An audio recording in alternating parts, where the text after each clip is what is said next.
और इसी कड़ी में हम आगे हमारे सामने बैठे हुए हैं ये ऑल इंडिया किसान यूनियन से शेर सिंह जी, और आज हम इनसे पूछेंगे कि ये आज यहाँ किस पर्पज से आए हुए हैं और किस लिए यहाँ बैठे हुए हैं।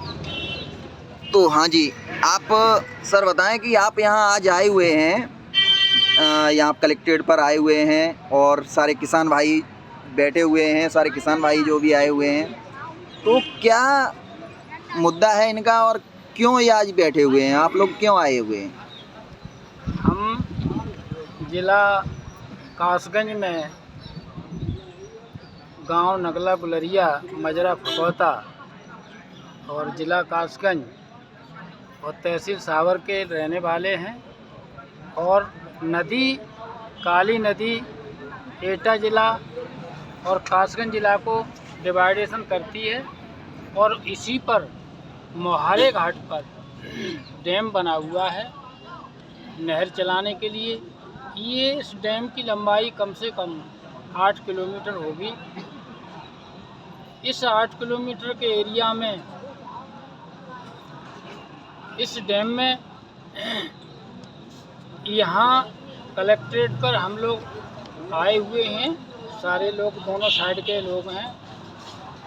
और यहाँ सन 2017 में सपा गवर्नमेंट में भी ये मामला वृक्षारोपण का चला और इस वृक्षारोपण में उस टाइम में बवाल हुआ था। वृक्षारोपण पर अधिकारी कर्मचारी सारे लोग दोनों साइड में पहुंचे थे और पब्लिक ने अपना पूरा जज्बा दिखा करके उस टाइम सामना किया।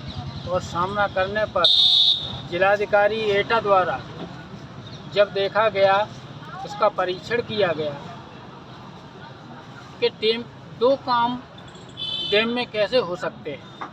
भाई नहर चलाने के लिए पानी भी इकट्ठा करना पड़ेगा और जब नहर के लिए जब 2-2.5 मीटर पानी जब डैम में ऊंचा इकट्ठा होता है, तो ऐसी स्थिति में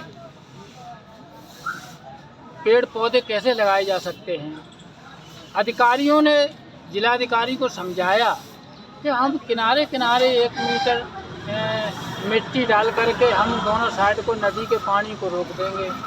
डीएम ने तुरंत ही उनको रोका कि नहीं, ये बात जो कह रहे हो बिल्कुल गलत है।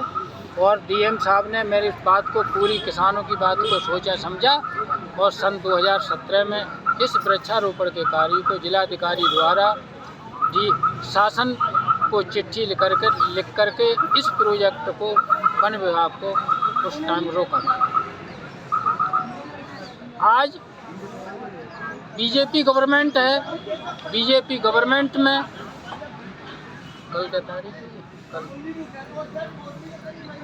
कल में फिर उन्होंने वृक्षारोपण के कार्य को उसी जगह डैम में फिर सरकारी कर्मचारी ने पुलिस बल के सहयोग से इन्होंने फिर उसमें गड्ढे खोदना शुरू कर किया। उस दोनों साइड की महिलाओं, बच्चे और बुजुर्गों ने, लोगों ने मेरी बात में सामना किया और अपनी जज्बात दिखाए और मशीनों के सामने वे लेट गए और मजबूरन प्रशासन को मजबूरन ये कहना पड़ा कि ज़िले पर जाकर के आप अपनी वार्ता को करो। और हम लोग भी आपकी तरह हैं, हम लोग भी मजबूर हैं शासन के कार्य के लिए, इसीलिए हम लोग आए हैं। तो हमने भी परखा, मैंने कि भाई पुलिस विभाग में हम और आपके सभी बच्चे हैं और जो भी बात पुलिस विभाग हम कह रहा है वो बात बिल्कुल सही है, इन लोगों का कोई भी दोष नहीं है। जो शासन के द्वारा ये मामला आगे बढ़ा है, तो हम अपने ज़िले स्तर पर प्रशासनिक अधिकारियों से, ज़िले लेवल के लोगों से हम आकर के बैठ के वार्ता करेंगे। इस परिप्रेक्ष्य में हम यहाँ आए हैं और हमारी अपनी बात की सच्चाई और ईमानदारी की बात है कहने के लिए।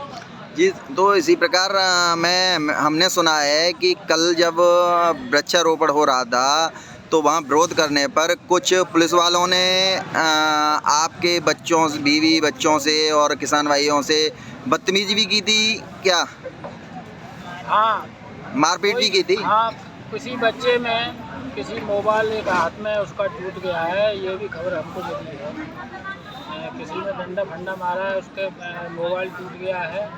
और महिलाएं जो उनके विरोध करने पर उनकी मशीनों के आगे लेट गए, एक महिला के भी चोट लगी और उसको जिला हॉस्पिटल तक एटा लाया गया है और उसका इलाज किया गया।